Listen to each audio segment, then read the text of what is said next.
Ya, selamat malam kawan-kawan. Malam hari ini saya mau bercerita tentang pengalaman mistis yang dialami oleh abang saya. Jadi, saya dan abang saya itu punya hobi yang sama ya dulu waktu masih remaja, sama-sama naik gunung. Kami selalu naik gunung tuh bareng ya. Mulai dari tahun 98, Gunung Cermai, terus Gede Pangrango tuh udah berapa kali, Gunung Semeru di tahun 2000. Nah, kisah ini dialami tahun 2004. Waktu itu dia berangkat dengan teman-teman kampusnya. Jadinya dia berangkat ini disponsori oleh Partai Demokrat DPC ya kalau nggak salah. Jadi teman abang saya itu ada kenalan di DPC Demokrat mana ya, Jakarta Selatan gitu atau mana. Jadi disuruh mengibarkan bendera Partai Demokrat terus difoto, karena waktu itu untuk mau menjelang pemilu tahun 2004, jadi ya buat promosi gitu. Nah,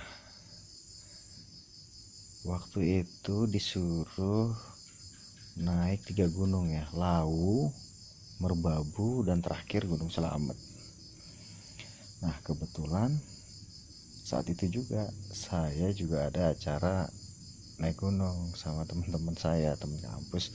Kami kampusnya beda ya. Saya ke Gede Pangrango. Nah itu saya ingat kami tuh berangkat bareng Jumat pagi.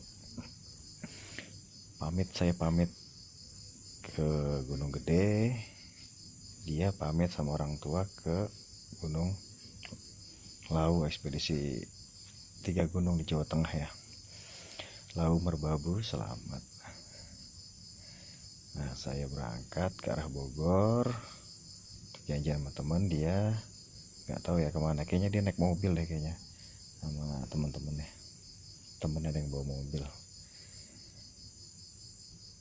Hari Senin saya pulang ke rumah. Nah, saya lihat kok di kamar abang saya itu ada musik keras ya, ada suara musik keras. Saya lihat ternyata abang saya ada di rumah dengan menyetel musik keras, matanya kosong gitu ya, dia rebahan, matanya ke atas, bengong aja gitu. Saya tanya, "Mas, kalau udah balik lah katanya ke 3 gunung?" Dia diem aja tuh, nggak dijawab. Saya tanya sekali lagi, tetap dicuekin. Akhirnya saya tanya ibu saya, "Itu si Mas kapan balik?" "Kemarin malam," katanya, "minggu malam." Mama tanya juga gitu, nggak mau jawab. Dari kemarin keluar makan, habis itu masuk kamar lagi. Nah, akhirnya saya tanya lagi di 2 hari Rebo ya, saya tanya. Kayak dia udah mau tegur sapa gitu, saya tanya. Barulah dia cerita di situ. Ternyata dia habis mengalami hal mistis luar biasa. Jadi cerita gini, saat dia ke gunung pertama ya, 3 gunung tadi, ke Gunung Lawu, saya lupa dia naik dari Cemoro Kandang apa Cemoro Sewu ya. Jadi saat di tengah gunung ya, buka tenda kan, udah malam, buka tenda. Setelah masak dan bersiap untuk tidur, tiba-tiba hujan. Dan gak lama datang kayak suara pasukan gitu ya. Ada yang jalan kaki, suara langkah kaki, suara langkah kuda, rame gitu. Nah, pasukan itu yang gak tahu jumlahnya berapa gitu, mengelilingi tenda. Bingung dong abang saya sama teman-teman itu, udah panik. Pokoknya rame lah di luar tenda itu, malam-malam itu, jam 12 malaman mungkin ya. Udah panik.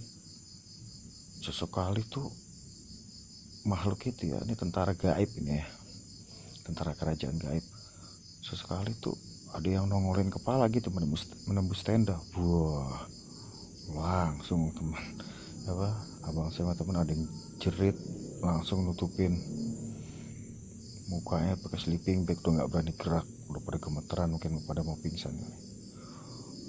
Masih ramai di luar tuh, suara ngomong-ngomong pakai bahasa Jawa kuno ya, mungkin ya, nggak tahu juga. Nggak berapa lama ada yang masuk, menembus tenda juga ya. Itu nyolek ini temennya abang saya tuh, ini colek-colek. Nah akhirnya dibangunin gitu ya, dicolek-colek, suruh diajak ngobrol. Ternyata itu yang masuk itu kayak anak muda gitu, masih muda, kayak pakai pakaian Jawa kuno katanya. Itu kayak pertapa gitu ya. Ngomong, kalian nih, dia ngomong katanya pakai bahasa Jawa. Kebetulan teman abang saya itu yang bisa bahasa Jawa ya. Jadi intinya kalian harus buka tenda ini karena tenda kalian berwarna hijau. Sambil gemeteran, akhirnya, siap mas, ini akan kami buka tendanya. Nah, anak muda itu petapa muda itu keluar tenda ya. Keluar tenda tuh biasa sambil menembus tenda gitu. Akhirnya nggak lama setelah pemuda itu keluar, pasukan tadi yang di luar itu, pasukan gaib itu, langsung bubar juga. Abang saya dan teman-temannya langsung keluar tenda, langsung membuka tenda. Seketika itu juga hujan berhenti. Pas dilihat ternyata hujan yang dari tadi itu cuma di tenda itu, di sekeliling tenda. Yang agak jauh 3 meteran tuh nggak kena hujan. Situ aneh juga itu ya. Jadi mereka tidur nggak pakai tenda, pakai sleeping bag, dan berencana langsung pulang pagi harinya. Itulah kisahnya yang dialami abang saya teman-teman. Setelah mendengar kejadian itu ya, cerita itu, sampai sekarang saya nggak berani ke Gunung Lawu, tuh gunung yang saya skip. Gitu ya, makanya kan aneh gitu. Saya berangkat bareng ya sama abang saya ke Gede. Saya 4 hari pulang. Nah abang saya kan harusnya kan ya minimal seminggu lebih lah baru pulang. Nah ini dia udah pulang sebelum saya dengan muka pucat tadi. Baiklah kawan-kawan, itulah cerita mistis yang bener-bener gak bisa dilupain sama abang saya sampai sekarang. Katanya dia masih ingat betul makhluk gaib, tentara gaib yang menembus kepalanya itu ke dalam tenda itu, memperlihatkan. Matanya serem lah katanya, merah, rambutnya gondrong, ada yang diikat kepalanya. Baiklah, sampai bertemu di celoteh saya berikutnya. Selamat malam, terima kasih.